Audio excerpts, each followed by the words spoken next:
ঠিক কিনা বলেন? আমরা আমাদের বাথরুম যাদের মাধ্যমে পরিষ্কার করাই তাদেরকে সুইপার অথবা মেথর বলি, ঠিক কিনা বলেন? এটা আমরা একেবারে খুব নিম্ন চোখে দেখি, কথা বলেন, খুব নিম্ন চোখে দেখি। আমাদের ওই সুইপার মেথর ভাইরা এরা কারো না কারো ভাই, কারো না কারো বাবা, কারো না কারো সন্তান, কারো না কারো স্বামী, ঠিক কিনা বলেন?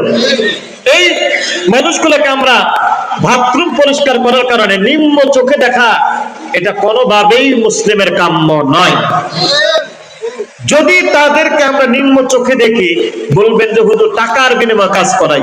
আরে ভাই, টাকা যদি আপনাকে উল্টা কেউ দেয়, আপনার টাকা আপনাকে ডাবল করে কেউ যদি দেয়, আপনি কি পায়খানা পরিষ্কার করবেন? আর আমার সেই ভাইগুলা সুইপার ভাইগুলা, মেথর ভাইগুলা যদি বাথরুমের ট্যাঙ্কি পরিষ্কার না করে, আপনি আপনার লক্ষ কোটি টাকার বাড়িতে থাকতে পারবেন? কথা বলেন, থাকতে পারবেন? তাহলে আমাদের এই মেথর, মুচি, হ্যাঁ, যত ধরনের নিম্ন শ্রেণীর 4 নাম্বার 5 নাম্বার কর্মচারী যারা আছেন, তাদেরকে ছোট করে দেখার সুযোগ আছে? কথা বলেন, সুযোগ আছে? বরং তাদেরকে আমাদের আরো সবচেয়ে বেশি সম্মান দিয়ে দেখা উচিত। কেন? তারা আমার বাড়ির ময়লা পরিষ্কার করে, তারা আমাকে পবিত্র হওয়ার জন্য সহযোগিতা করে, তারা আমার বাড়িকে পরিষ্কার রাখার জন্য সহযোগিতা করে, ঠিক কিনা বলেন? কিন্তু একই টাকা আপনি যদি আপনাকে দেওয়া হয়, আপনি এই কাজ করবেন না। কথা বলেন, করবে? করবে না।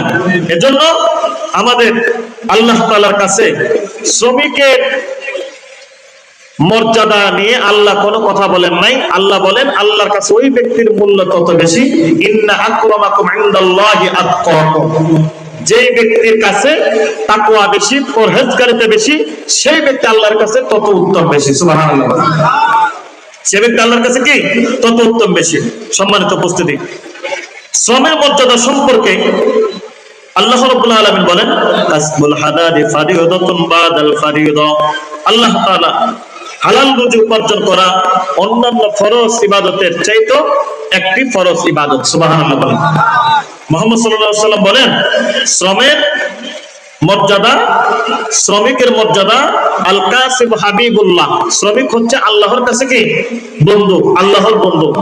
আর শ্রমের মাধ্যমে যে রিজিক সংগ্রহ করা হয়, যে রিজিকের সন্ধানে কষ্ট করা হয়, ওই রিজিক সন্ধান করা ফরজ নামাজের মতো একটা ফরজ ইবাদত। সুবহানাল্লাহ। বলেন, কিসের মাধ্যমে?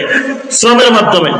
তাহলে দাউদ আলাইহিস সালাম তিনিও শ্রমের মাধ্যমে কি করছেন? নবী হওয়ার পরে কি করছেন?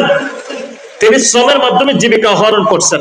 আমরা মনে করি যে হুজুর আমরা নিম্ন শ্রেণীর কর্মচারী, আমাদেরকে আমাদের মালিকরা ঠিক মতো কি করে না, সম্মান দেয় না, খুবই বাজে ব্যবহার করে।